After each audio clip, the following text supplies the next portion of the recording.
All right, we're going to talk about the whole system now, putting together all these parts that we have talked about with our hydronic system, which is our hot water heating system. So here's where we're coming back into our boiler from the building. So our cooler water is coming back from the building that's been used up. The heat's been all taken away from it. It's coming back to the boiler to get reheated.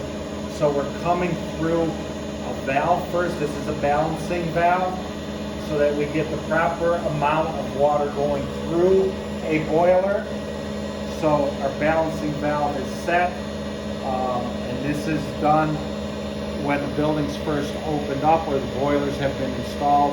The system should be balanced. So we go through our balancing valve into our boiler, and then we come out of our boiler on this side with hot water. This hot water then comes up and it goes up to our air separator. So our air separator and our expansion tank work kind of together.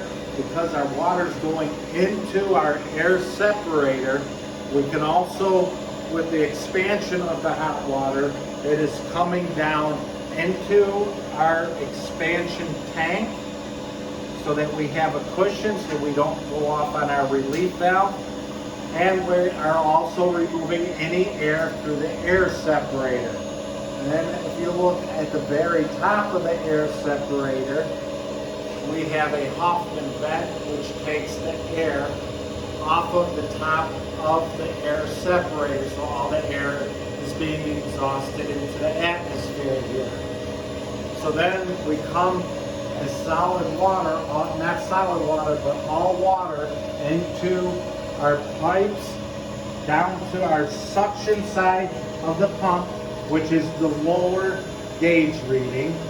And then we go through the pump, increase our pressure to our higher gauge side, which here is 26, and then it goes out to the system. Now, if our system's dirty and we want to add a chemical, we can always do that with our shock feeder right here. We can pour chemical in here, close our valve, open up these valves, and have that circulate through the system. That's the only purpose for this. Other than that, we valve it off and we don't use that. So our discharge goes out to the building. It'll go to our air handlers, our fin tube heating, any type of heating, and then it does our loop and comes right back to the boiler, and it's just one continuous loop.